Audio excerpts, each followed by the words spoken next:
আজ শেয়ার করছি দুর্দান্ত লোভনীয় স্বাদের লোটে মাছের ভাপা।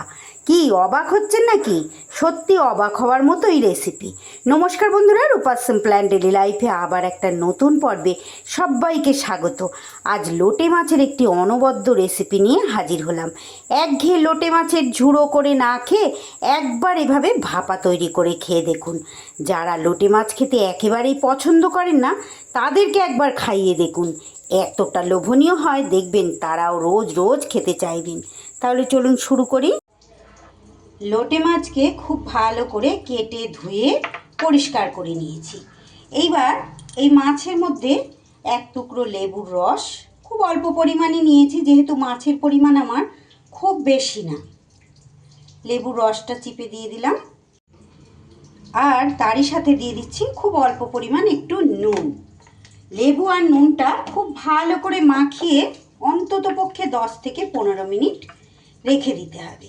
এইভাবে রেখে দিলে কি হবে, লোটে মাছে তো প্রচুর জল থাকে, জলটাও কিছুটা বেরিয়ে যাবে, আর এই লেবুর রসে যে আঁশটে গন্ধটা সেটা একেবারে চলে যাবে। লোটে মাছের তো বেশিরভাগ সময় আপনারা ঝুড়ো খান, একটু এইভাবে অন্যরকম করে খেয়ে দেখুন, কতটা লোভনীয়। তারপর অবশ্যই আমাকে কমেন্ট বক্সে জানাতে ভুলবেন না। তারপর থেকে লোটে মাছ এলে এইভাবেই আপনার তৈরি করে খেতে ইচ্ছে করবে। এভাবে 10 মিনিট রেখে দিলাম। এইবার আমি শিল পেতে নিয়েছি। আজকের মশলাটা আমি শিলেই করব। নিয়ে নিলাম 3টে কাঁচা লঙ্কা। এখনকার কাঁচা লঙ্কায় একদম ঝাল নেই, আমার স্বাদ অনুযায়ী নিয়েছি খুব সামান্য পরিমাণ একটুখানি আদা। আর নিয়ে নিচ্ছি এখানে দেখুন 4-5 কোয়া 6 কোয়ার মতো রসুন, কারণ লোটে মাছে একটু রসুনের পরিমাণ বেশি দিতে হয়, তাই ছোট ছোট কোয়া এখানে নিয়ে নিয়েছি। আর নিয়ে নিচ্ছি হাফ চা চামচ জিরে, আর হাফ চা চামচ নিয়ে নিয়েছি কালো সর্ষে। লোটে মাছের পরিমাণ অনুযায়ী আপনারা মশলাটা কম বেশি করে নেবেন। আমার এখানে 250 থেকে 300 গ্রামের মতো লোটে মাছ আছে। আর একটু পেঁয়াজ নিয়ে নিলাম আমি। একটা পেঁয়াজ আমি কুচিয়ে নিয়েছি মাঝারি সাইজে, সেই পেঁয়াজটারই 4 ভাগের 1 ভাগ আমি এখানে বেটে নিচ্ছি, বাকিটা আমি আলাদাভাবে ব্যবহার করব। এবার মশলাটা সুন্দর করে মিহি করে বেটে নিতে হবে। আপনারা চাইলে এই কাজটা বন্ধুরা মিক্সিতে করে নিতে পারেন, তবে শিলে বাটার যে কোনো মশলা মানে শিলে বেটে রান্না করতে পারলে তার স্বাদ তো একটু আলাদা রকম হয়, এটা তো আমরা প্রত্যেকে জানি। তবে সময় সাপেক্ষ, সময় হয়ে ওঠে না বলে করতে পারি না, মিক্সিতেই করতে হয়।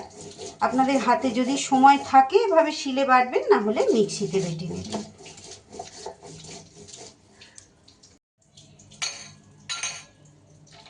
মশলা আমার বাটা হয়ে গেল।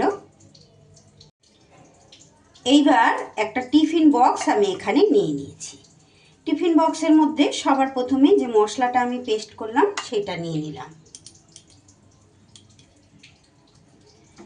আর তারই সাথে নিয়ে নিচ্ছি যে পেঁয়াজের 4 ভাগের 1 ভাগ নিয়েছিলাম, বাকি 3 ভাগ কোচানো পেঁয়াজটা নিয়ে নিলাম। এবার নিয়ে নিচ্ছি পরিমাণ মতো হলুদ গুঁড়ো, নিয়ে নিচ্ছি কালারের জন্য একটু কাশ্মীরি লঙ্কার গুঁড়ো, দিয়ে দিচ্ছি পরিমাণ মতো নুন। নুনটা অবশ্যই একটু বুঝে দিতে হবে বন্ধুরা, কারণ মাছে নুন মাখানো আছে। আর দিয়ে দিচ্ছি দেখুন খুব সামান্য পরিমাণে একটু গুঁড়ো গরম মশলা।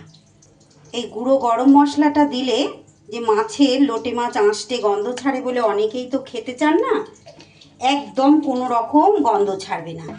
অবশেষে একটু সর্ষের তেলও দিয়ে দিলাম, দিয়ে এবার সব মশলাগুলো ভালো করে মাখিয়ে নিচ্ছি। আমার চ্যানেলে এই রকম নিত্য নতুন প্রত্যেক দিন বিভিন্ন রকমের রেসিপিগুলো পেতে হলে যারা এখনও চ্যানেলটি সাবস্ক্রাইব করেনি তাদের কাছে অনুরোধ, প্লিজ বন্ধুরা চ্যানেলটা সাবস্ক্রাইব করে আমার পাশে থাকুন।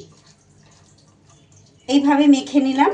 আজকের এই অত্যন্ত লোভনীয় রেসিপিটি যদি আপনাদের ভালো লাগে, ভিডিওর শেষে একটা লাইক আর ছোট্ট করে একটা কমেন্ট করে জানিয়ে যেতে কিন্তু ভুলবেন না। আর ভালো লাগলে অবশ্যই বাড়িতে এইভাবে একবার তৈরি করে খাবেন, খুব সুস্বাদু হয়। সব সময় তো আমরা ভাপা মানে ইলিশ মাছ চিংড়ি মাছ এগুলোকেই বুঝি, রুই কাতলা মাছও খাচ্ছি মাঝে মধ্যে, কিন্তু লোটে মাছকে সবসময় ঝুরি করেই খাই। লোটে মাছকেও যে এত সুন্দর একটা ভাপা তৈরি করে খাওয়া যায়, এটা আমাদের ধারণার বাইরে, তাই না? একদিন এভাবে তৈরি করে খাবেন। যারা লোটে মাছ খেতে ভালোবাসেন তাদের তো ভীষণই ভালো লাগবে। যারা খান না কখনো, কিন্তু করছেন তো, একবার খেয়ে শুধু দেখবেন। তাদের পাতে একবার তৈরি করে দেবেন বন্ধুরা, তারপর দেখবেন কি বলে। সুন্দর করে এবার মাছগুলোকেও আমি জল থেকে, মানে কতটা পরিমাণ জল বেরিয়েছে একটু দেখাই আপনাদের। দেখুন, এই দেখুন কতটা জল বেরিয়েছে, যে আঁশটে গন্ধটা অনেকটাই ওই জলের মধ্যে চলে গেছে। খুব ভালো করে মশলা একদম কষলে মাখিয়ে নিতে হবে। এইভাবে বলতে বলতেই যেন আমার জিভে জল চলে আসছে, এত লোভনীয় হয়। সব কিছু সুন্দর করে এইভাবে মাখিয়ে নিলাম।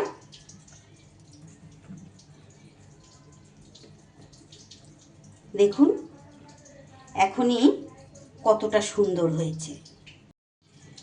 এরই মধ্যে আরেকটা জিনিস দিতে মনে নেই বন্ধুরা, যে মশলাটা বেটেছিলাম, শিল ধোয়ার জল অল্প একটু রেখেছিলাম, সেই অল্প একটু জল, বেশি দিলে কিন্তু হবে না, লোটে মাছ থেকে এমনিই তো জল বেরোয়, খুব সামান্য পরিমাণ ওই জলটুকু অ্যাড করে দিলাম। দিয়ে এবার হাতটা ধুয়ে নেব। এইবার আবারও ওপর থেকে একটু কাঁচা সর্ষের তেল আমি ছড়িয়ে দেব। শুরুতে খুব বেশি দিইনি, 1 থেকে 1.5 চামচ মতো দিয়েছিলাম, আবার পরেও সেই 1 থেকে 1.5 চামচের মতো দিয়ে দিলাম। এইবার চিরা কাঁচা লঙ্কা দুটো আমি ওপর থেকে এইভাবে দিয়ে দিচ্ছি। এইভাবে এখনই ভাপাবো না বন্ধুরা, এটা 10 মিনিট অন্তত এইভাবে ম্যারিনেট করে রেখে দেব। ফিরে এলাম আমি 10 মিনিট পর। গ্যাসে কড়াইতে আমি জল দিয়ে একটা স্ট্যান্ডও মাঝখানে বসিয়ে দিয়েছি। এইবার টিফিন বক্সটা বসিয়ে ঢাকা চাপা দিয়ে আমি এইভাবে 10 থেকে 15 মিনিট ভাপিয়ে নেব। 15 মিনিট আমি এইভাবে ভাপিয়ে নিলাম। এবার গ্যাসটা বন্ধ করে একটু ঠান্ডা হতে দেব। একটু ঠান্ডা হওয়ার পর ঢাকনাটা খুললাম। দেখুন এইবার কতটা লোভনীয় হয়েছে।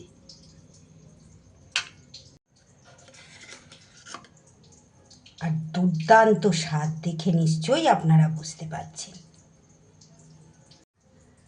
ব্যাস, এইবার আর কি, ভাত বেড়ে নিয়ে চলে এসেছি। এবার এই বেশ গোটা গোটা এরকম লোটে ভাপা দিয়ে গরম গরম ভাত, আহা কি যে লাগবে বন্ধুরা, এর স্বাদের জুড়ি মোলা ভার।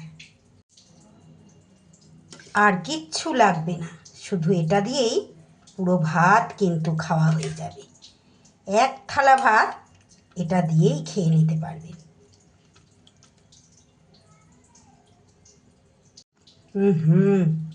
কি যে এর স্বাদ, বলে বোঝানো যাবে না। আমার আজকের লোটে মাছের ভাপা রেসিপিটি আপনাদের কেমন লাগলো বন্ধুরা? ভালো যদি লাগে অবশ্যই একবার ট্রাই করে দেখতে পারেন। আর একটা লাইক, কমেন্ট, শেয়ার ও সাবস্ক্রাইব করতে ভুলবেন না। আজকের মতো তাহলে বিদায় নিচ্ছি বন্ধুরা, আবারও ফিরে আসছি নতুন কোনো রেসিপির সাথে। ততক্ষণ আপনারা সবাই খুব ভালো থাকুন, সুস্থ থাকুন। অসংখ্য ধন্যবাদ।